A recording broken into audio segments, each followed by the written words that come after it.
வணக்கம் all dear students, welcome back to sir. So இன்னைக்கு நம்ம இந்த செஷன்ல நம்ம பசங்க நிறைய பேர் கேட்கக்கூடிய ஒரு கேள்வி என்னன்னா, சார் என்சிஆர்டியை இப்போ எப்படி சார் ஃபாலோ பண்றது, ஆர் நீட்டுக்கு நான் என்சிஆர்டியை மட்டும் படிச்சா போதுமா, அண்ட் அதை தவிர்த்து நான் வேற என்ன பண்ணணும்? ஓகே, ஸோ இன்னைக்கு இந்த செஷன்ல நம்ம நீட்டை கிராக் பண்றதுக்கு நீங்க என்சிஆர்டி எந்த அளவுக்கு யூஸ் பண்ணணும் அண்ட் அதை தவிர்த்து என்ன பண்ணணும் அப்படிங்கிறத பார்க்க போறோம். ஸோ செஷனுக்குள்ள போகிறதுக்கு முன்னாடி இன்னும் நம்ம சேனலை சப்ஸ்கிரைப் பண்ணுவாங்க, மறக்காம ஜாயிலம் நீட் தமிழ் சேனலை சப்ஸ்கிரைப் பண்ணிக்கோங்க. அண்ட் டோன்ட் ஃபர்கெட், இந்த செஷன் பிடிச்சிருந்துச்சுன்னா செஷனுக்கான ஒரு லைக்கை போட்டுருக்கு. சரி, இப்போ போகலாமா?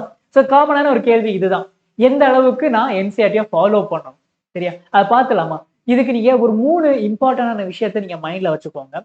நம்மளுடைய நீட் எக்ஸாமோட சிலபஸ் எடுத்துட்டீங்கன்னா அந்த சிலபஸ் அப்படியே நம்மளுடைய +1 +2 என்சிஆர்டி, ஓகே, என்சிஆர்டியை தான் பேஸ் பண்ணியிருக்கு. அதை மைண்ட்ல வச்சுக்கோங்க. அதனால இப்ப நிறைய பசங்க ஸ்டேட் போர்டு படிச்சிருக்கலாம், அந்த பசங்க வந்து என்சிஆர்டி சிலபஸை கவர் பண்ணாம கூட இருந்திருக்கலாம், இட்ஸ் ஃபைன். ஆனா அவங்க நீட்டுக்குன்னு வரும்போது அவங்க என்னதான் எந்த புக்ஸை தான் ரெஃபர் பண்ணணும், ஓகே, ரெஃபரன்ஸ் புக்கா வச்சிருக்கணும்னா என்சிஆர்டி புக்ஸை தான் ரெஃபரன்ஸா வச்சிருக்கணும்.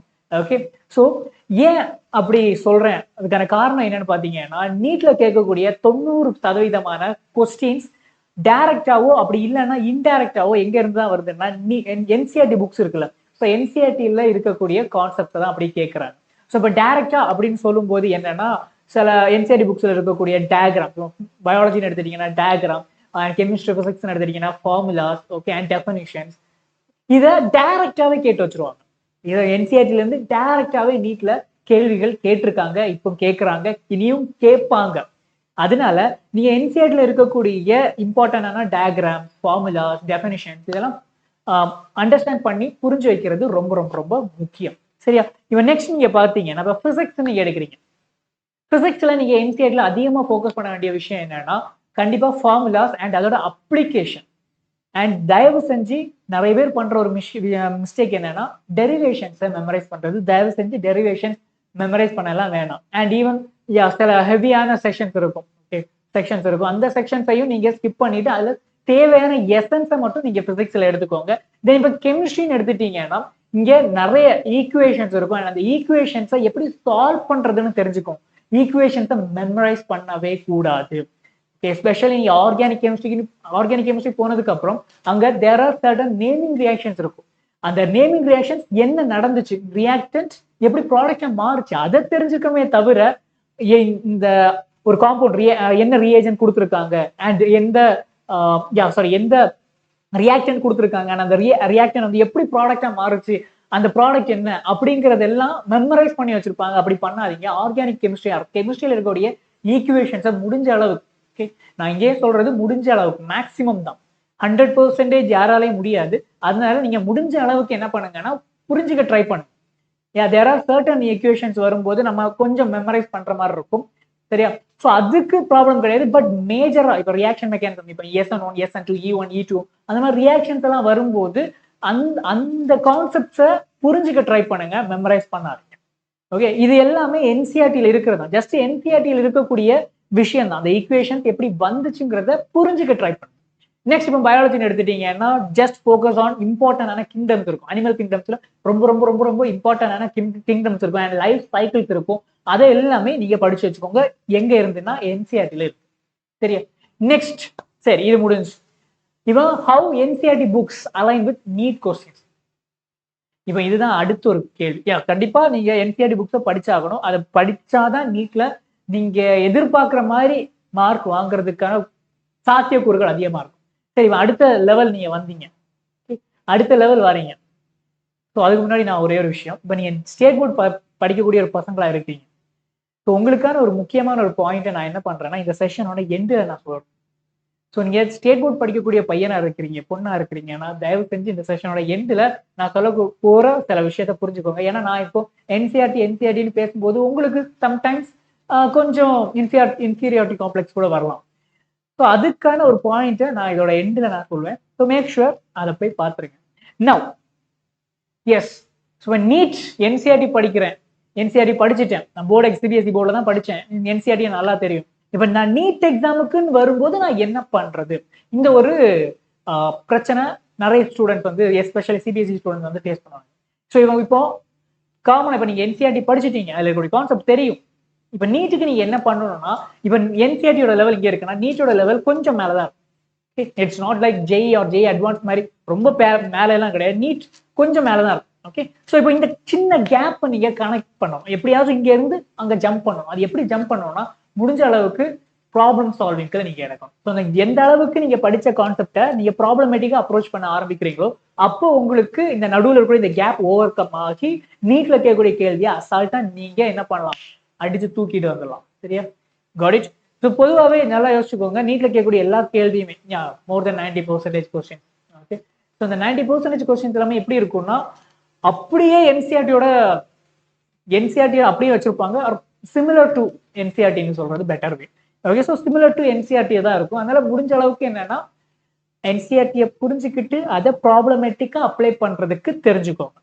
நெக்ஸ்ட், ஓகே, ஸோ என்சிஆர்டி புக்ல இருக்கக்கூடிய கோர் கான்செப்ட் என்ன, பிசிக்ஸ், கெமிஸ்ட்ரி, பயாலஜியை நீங்க புரிஞ்சுக்கிறது ரொம்ப ரொம்ப ரொம்ப முக்கியம். ஓகே, நெக்ஸ்ட் இப்போ ஸ்ட்ராட்டஜி நான் எடுக்கிறேன். என்ன ஃபர்ஸ்ட் பண்ண வேண்டிய விஷயம் என்னன்னா, இப்போ இவ்வளோ சாப்டர்ஸ் இருக்கு, பிசிக்ஸ், கெமிஸ்ட்ரி அண்ட் பயாலஜில அவ்வளோ சாப்டர்ஸ் இருக்கு. அவ்வளோ சாப்டர்ஸ்லயும் ஹை வெயிட்டேஜான சாப்டர்ஸை நீங்க ஃபோக்கஸ் பண்ணணும். சரியா? ப்ரீவியஸ் இயர் கொஸ்டின்ஸோட அனாலிசிஸ், பேட்டர்ன் அனாலிசிஸ் பண்ணி ஹை வெயிட்டேஜ் சாப்டர்ஸை நீங்க ஃபைண்ட் அவுட் பண்ணணும். சரி, நெக்ஸ்ட் அந்த கான்செப்டை புரிஞ்சிருக்கீங்களா, அவர் அங்க இருக்கக்கூடிய விஷயம் உங்களுக்கு தெரிஞ்சிருக்கா அப்படிங்கிறத கன்ஃபார்ம் பண்ணிக்கோங்க. தென் ஃபைனலா என்னன்னா, நீங்க எங்கெங்க வீக்கா இருக்கீங்க அப்படிங்கறத நீங்க செல்ஃப் எவாலுவேட் பண்ணணும். ஸோ அது வீக்கா இருக்கக்கூடிய ஏரியாவை கொஞ்சம் ஸ்ட்ரென்தன் பண்ண ட்ரை பண்ணுங்க. ஸோ இப்போ ஓகே, ஃபர்ஸ்ட் ரெண்டாவது இருக்கக்கூடிய ரெண்டு கான்செப்ட்டுமே நீங்களா பண்ண வேண்டிய, செல்ஃபா பண்ண வேண்டியது. பட் இப்போ ப்ரியோரிட்டைஸ் சாப்டர்ஸ், ஹை வெயிட்டேஜ் இருக்கக்கூடிய சாப்டர்ஸ் எப்படி ப்ரியோரிட்டைஸ் பண்றதுன்னா, தயவு செஞ்சு நம்மளுடைய ஜைலம் நீட் தமிழ் சேனல்ல ஆல்ரெடி சாப்டர் வைஸ்டா எந்த அளவுக்கு இம்பார்ட்டன்ஸ் ஓகே டாபிக்ஸ் இருக்கு அப்படிங்கிறதுக்கான செஷன் நம்ம ஆல்ரெடி எடுத்திருக்கோம். ஸோ அதுக்கான அந்த செஷன்ஸை போய் பாருங்க, ரெஃபர் பண்ணுங்க. Okay, so it will be helpful for your NEET preparation. Next, சரி சார், நான் என்சிஆர்டி ஓகே அண்ட் இப்போ நான் நீட்டுக்கு ஃபோக்கஸ் பண்றேன், என்சிஆர்டியில் இருக்கக்கூடிய கான்செப்ட் தெரியும், நான் ஆல்ரெடி சொல்லிட்டேன். ஸ்டில் என்சிஆர்டி நீங்க நல்லா தான் படிச்சிருந்தாலும் நீட் லெவலுக்கு போகும்போது ஒரு சின்ன ஒரு கேப் இருக்கும். அந்த கேப்பை ஃபுல்ஃபில் பண்றதுக்கான ஒரு 3 வேஸை நான் இங்கே கொண்டு வந்திருக்கேன். ஆல்ரெடி நான் சொன்னதான் ப்ராப்ளம் சால்விங். ஸோ ஃபர்ஸ்ட் என்ன பண்ணலாம்னா, ப்ரீவியஸ் இயர் கொஸ்டின் பேப்பர்ஸ் அதை எடுத்து நீங்க சால்வ் பண்ண ஸ்டார்ட் பண்ணிடுங்க. நீங்க என்சிஆர்டி நல்லா தெரிஞ்சிருக்கீங்க, படிச்சிருக்கீங்கன்னா கான்செப்ட் வைஸா நீங்க கொஞ்சம் கிளாரிட்டி ஆயிட்டீங்கன்னு அர்த்தம். இப்போ அந்த கான்செப்டை நீட் பேஸ்டா எப்படி அப்ளை பண்றது அப்படிங்கிறது தான் இங்கே விஷயம். So practice question papers, MCQs. இவன் நமக்கு நிறைய மெட்டீரியல்ஸ் கூட இருக்குது. ப்ரீவியஸ் இயர் கொஸ்டின் பேப்பர்ஸ் எல்லாம் சால்வ்டு மெட்டீரியல்ஸ் எல்லாம் இருக்கும், அதை சால்வ் பண்ணி அதில் போட்டிருப்பாங்க. ஸோ அந்த சொல்யூஷன்ஸ் எல்லாம் எடுத்து நீங்க சால்வ் பண்ணுங்க, சால்வ் பண்ணிட்டு சொல்யூஷன்ஸை பாருங்க. ஸோ செல்ஃப் எவாலுவேட் பண்ணுங்க, இந்த ப்ராப்ளத்தை நீங்க எந்த அளவுக்கு சால்வ் பண்றீங்க அண்ட் எவ்வளவு நேரத்துல சால்வ் பண்றீங்க. ஸோ இதை எல்லாமே பண்ணுங்க. அண்ட் ரெண்டாவது பாயிண்ட்ஸ் என்னன்னா, எந்த அளவுக்கு நீங்க கான்செப்ட் வைஸா நீங்க அண்டர்ஸ்டாண்ட் பண்ணிருக்கீங்கிறத புரிஞ்சுக்கிறதுக்காக there are certain questions like assertion and reasons எல்லாம் இருக்கும். ஸோ அந்த கொஸ்டின்ஸ் எல்லாம் நீங்க பார்க்கும்போது உங்களுக்கு எந்த அளவுக்கு கான்செப்ட் கிளாரிட்டி இருக்கு அப்படிங்கிறத உங்களால செல்ஃப் எவாலுவேட் பண்ண முடியும். தென் ஃபைனலா நிறைய பேர் ஃபர்ஸ்ட் 2 பாயிண்ட்ஸையும் கரெக்டா பண்ணிடுவாங்க. நம்ம அந்த பாயிண்ட்ஸ்ல தான் நிறைய பேர் மிஸ்டேக் பண்ணுவாங்க. என்னன்னா, மார்க் டெஸ்ட் எடுக்கிறது கிடையாது. பட் மார்க் டெஸ்ட் ரொம்ப ரொம்ப ரொம்ப முக்கியமானது. ஏன் அப்படின்னு கேட்டீங்கன்னா, 3 hours. Okay, okay. ஸோ இந்த 3 hours அப்ராக்சிமேட்டா அந்த எக்ஸாம் ஹவர்ஸ்ன்னு பார்க்கும்போது மேக்ஸிமம் 3 hours தான் உங்களுக்கு இருக்கும்.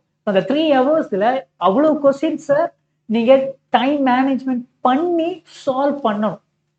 இந்த இடத்துல கான்செப்ட் நாலேஜ் அது ஒரு பக்கமா இருந்தாலும் டைம் மேனேஜ்மெண்ட் ரொம்ப ரொம்ப முக்கியம். ஸோ டைம் மேனேஜ்மெண்ட்டை மைண்ட்ல வச்சுக்கிட்டு நீங்க என்ன பண்ணலாம்னா, இந்த ப்ராப்ளம்ஸை சால்வ் பண்ணணும். ஸோ அதுக்கான ஒரு பெஸ்ட் வே என்னன்னா மார்க் டெஸ்ட். இப்போ நீங்க எந்த அளவுக்கு மார்க் டெஸ்ட்டை அதிகமா நீங்க எடுக்கிறீங்களோ அந்த அளவுக்கு உங்களுக்கு எக்ஸாம் போகும்போது அதுக்கான ஃபியர் கம்மியா இருக்கும். அண்ட் ஈஸியா உங்களால டைம் மேனேஜ்மெண்ட் பண்றது ஈஸியா முடியும். ஓகே, ஸோ இந்த 3 விஷயமே இந்த கேப் உங்களால ஃபில்ஃபில் பண்ணி நீட்ல நீங்க எக்ஸ்பெக்ட் பண்றதை விட நிறைய மார்க் எடுக்கிறதுக்கான ஒரு வாய்ப்பை கூட்டும். சரியா? Next, expert opinions. சரி, இப்போ இந்த இடத்துல as a educators, ஓகே, இந்த நீட் ஃபீல்டில் தான் பாஸ்ட் கொஞ்சம் வருஷமாவே நாங்கள் ஒர்க் பண்ணிட்டு இருக்கோம். ஸோ எக்ஸ்பர்ட் நாங்கள் சொல்லக்கூடிய ஒரு விஷயம் என்னன்னு பார்த்தீங்கன்னா, என்சிஆர்டியா நிறைய பேர் சொல்லுவாங்க, நானே நிறைய பேர் சொல்ற கேட்டிருக்கேன், நீட்டை பொறுத்த அளவுக்கு NCERT is a Bible. Okay, so நீங்க அந்த பைபிளை நல்லா புரிஞ்சுக்கிட்டீங்கன்னா உங்களால நீங்க படிக்கக்கூடிய எக்ஸாம் ஒரு நீங்க எழுதக்கூடிய எக்ஸாம் வந்து நல்லா எழுதலாம் அப்படின்னு சில எஜுகேட்டர் சொல்லுவாங்க. From my opinion, just like that, நீங்க என்சிஆர்டியை நீங்க படிச்சாகும். சரி, okay. Then next NEET rankers. Educators பைபிள்னு சொல்றாங்க. இப்போ அதே மாதிரி ரேங்கர் சொல்ற விஷயம் என்னன்னா 95% என்சிஆர் தான் ரெக்கமெண்ட் பண்ணவே சொல்லுவாங்க. It's they know that. ஏன்னா அவங்க எக்ஸாம் எழுதியிருக்கிறாங்க அண்ட் நல்ல ரேங்க் வாங்கியிருக்காங்க. ரேங்க் வாங்கின அவங்களுக்கே தெரியும் 95% என்சிஆர்டி தான் இங்க படிச்சாகணும். Next, okay. ஸோ இந்த நீட்டுக்கான அண்ட் இந்த நீட் பேஸ்ட் இருக்கக்கூடிய ப்ராப்ளம்க்கான டீப்பரான ஒரு நாலேஜ் உங்களுக்கு எங்க இருந்தா கிடைக்கும்னா என்சிஆர்டி தான் தேவை. என்சிஆர்டி தான் சரியா. இது ஒரு பக்கமா இருக்கட்டும். இப்போ நான் நம்மளுடைய ஸ்டேட் போர்ட் ஸ்டூடெண்ட்ஸோட கதைக்கு வரேன். ஸோ இதை இப்போ என்சிஆர்டி படிக்கணும் சார், ஆனால் என்கிட்ட என்சிஆர்டி கிடையாது, என்கிட்ட ஸ்டேட் போர்ட் புக் இருக்கு சார். ஓகே, ஸோ நான் இப்போ என்ன பண்றது அப்படின்னு கேட்டீங்கன்னா கவலை விட்டுருங்க. உங்களால என்சிஆர்டி புக் அஃபோர்ட் பண்ண முடியல, ஓகே, அப்போ கூட பிரச்சனையே கிடையாது. இங்கே அது கூட ஒரு ப்ராப்ளமே கிடையாது. ஏன் அப்படின்னு கேட்டீங்கன்னா நம்ம தமிழ்நாடு ஸ்டேட் கவர்மெண்டோட புக்கோட குவாலிட்டி ரொம்ப நல்லா தான் இருக்கும்.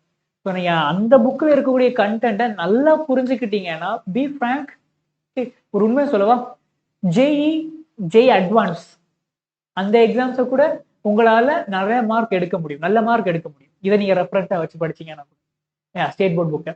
ஸோ அப்போ நீட் அப்படின்னு வரும்போது பெரிய பிரச்சனையே கிடையாது. நீங்க உங்களுடைய ஸ்டேட் போர்ட் புக்கை கொஞ்சம் ஒழுங்கா நீங்க படிச்சு புரிஞ்சு படிச்சு, ஜஸ்ட் அந்த ஸ்கொயர் பிராக்கெட்டை பத்தி திங்க் பண்ணாம கொஞ்சம் அண்டர்ஸ்டாண்ட் பண்ணி படிச்சு உங்களால ப்ராப்ளம்ஸை நல்லா சால்வ் பண்ண முடிஞ்சிச்சுன்னா டெஃபினட்டா சொல்றேன் நீங்க என்சிஆர்டியை தொடணும் அப்படிங்கிற தேவை இல்லை. ஆனா அது என்சிஆர்டி இருந்துச்சுன்னா இட்ஸ் அ பெட்டர் ஒன். அதையும் நான் சொல்லிடுறேன். அதை அஃபோர்ட் பண்ண முடியாது அப்படிங்கிற பட்சத்துல நீங்க உங்களுடைய ஸ்டேட் போர்ட் புக்ஸை ரெஃபர் பண்ணலாம் அப்படிங்கிறத நான் மென்ஷன் பண்றேன். If you can afford NCERT books then it's better. Okay, so அது ஒன்ஸ் நீங்க உங்க புக்ஸை படிச்சுக்கிட்டு ஸ்டேட் போர்ட் புக்கை படிச்சு ப்ராப்ளம் சால்வ் பண்ணிட்டு ஃபைனலா ஒரு தடவை ரிவைஸ் பண்றதுக்கு என்சிஆர்டி எடுக்கிறது தப்பெல்லாம் கிடையாது, ரொம்ப நல்ல விஷயம். So that's it. ஓகேவா? ஸோ அதனால நீங்க கவலைப்படாதீங்க, ஸ்டேட் போர்ட் படிச்சிருக்க என்சிஆர்டி நான் தொட்டதே கிடையாது. It's fine. நீங்க படிச்சதை ஒழுங்கா படிச்சு புரிஞ்சு ப்ராப்ளமேட்டிக்கா அப்ரோச் பண்ண ஆரம்பிச்சிட்டீங்கனாலே உங்களுக்கும் நீட்ல கிராக் பண்றது ரொம்ப ஈஸியான ஒரு விஷயம் தான். சரியா? ஆல்டர்னேட்டிவா நான் ஒரு விஷயம் உங்களுக்கு சொல்றேன். ஏன்னா நம்ம ஜாய்லம் நம்ம தமிழ்நாட்டுல ஆஃப்லைன் கிராஷ் கோர்ஸ் லான்ச் பண்றாங்க. திருச்சி, திருநெல்வேலி அண்ட் கோயம்புத்தூர்ல இந்த சென்டர்ஸ் இருக்கு. அண்ட் இந்த சென்டர்ஸ் பத்தி தெரிஞ்சுக்கிறது முன்னாடி நம்ம ஜாய்லத்தோட ஆன்லைன் பேட்ச் பத்தி நீங்க தெரிஞ்சுக்கணும். என்னன்னா நம்ம online course crash course already launch ஆகி கிளாஸஸ் போய்கிட்டு இருக்கு. ஸோ இதோட ப்ரைஸ் ரேஞ்ச் பார்த்தீங்கன்னா 6,000 rupees. ஓகே, ஸோ இந்த பேட்சோட ஸ்பெஷாலிட்டி என்னன்னா full and fully live classes and உங்களுக்கான ப்ராப்ளம்ஸ், உங்களுக்கு weekly Mach test, module exams and GAB exams இருக்கும். கூடவே மாக் டெஸ்டோட ஆக்சஸ் இருக்கும். நெக்ஸ்ட் என்ன ஸ்பெஷல் பார்த்தீங்கன்னா கொஸ்டின்ஸை சால்வ் பண்றதுக்கும் நம்ம டீச்சர்ஸே எப்படி சால்வ் பண்ணணும் அப்படிங்கிறதெல்லாம் சொல்லி தருவாங்க. அண்ட் உங்களுக்கான ஏஐ ஆக்சஸ் இருக்கும். எஸ், உங்களுக்கு நீட் பேஸ்டாக இருக்கக்கூடிய டவுட்ஸை ஏஐட்ட கேட்டு அது சொல்யூஷன் சொல்லி எல்லாம் தரும். So these are the benefits of online crash course. இப்போ ஆஃப்லைனுக்கான விஷயத்த நான் சொல்லிடுறேன். நான் சொன்னதான் 3 இடத்துல நம்மளுடைய ஜாய்லத்தோட சென்டர் வரப்போகுது. அண்ட் இந்த சென்டர்ல இனிஷியலா நம்ம என்ன பண்ண போறோம்னா கிராஷ் கோர்ஸ், ஆஃப்லைன் கிராஷ் கோர்ஸை லான்ச் பண்ண போறோம். ஸோ ப்ரைஸ் ரேஞ்சுன்னு பார்த்தீங்கன்னா 20,000 ஜிஎஸ்டி அண்ட் மெட்டீரியல்ஸ் எல்லாமே சேர்த்து தான் இந்த 20,000 rupees. So if you are near to Coimbatore, Trichy or Tirunelveli, just visit this place. Okay, got it? And if you are interested in NEET, okay, or NEET இந்த வருஷம் crack பண்ணணும்னு நினைக்கிறீங்கன்னா இந்த கிராஷ் கோர்ஸ்ல ஜாயின் பண்ணுங்க. நெக்ஸ்ட், ஓகே, இன்னும் நம்ம ஜாய்லம் நீட் தமிழ் சேனலை subscribe பண்ணலாம், மறக்காம சேனலை சப்ஸ்கிரைப் பண்ணிக்கோங்க. அண்ட் டோன்ட் ஃபர்கெட் கைஸ், இந்த செஷன் ஆர் நம்ம ஜாய்லம் நீட் தமிழ் சேனல்ல இருக்கக்கூடிய செஷன் அண்ட் அதுக்கான மெட்டீரியல்ஸ் உங்களுக்கு வேணும்னா ஸ்கேன் பண்ணி ஆக்சஸ் பண்ணிக்கோங்க. சரியா? That's it. See you on another session. Until then, your favorite chemistry educator Anish. Bye.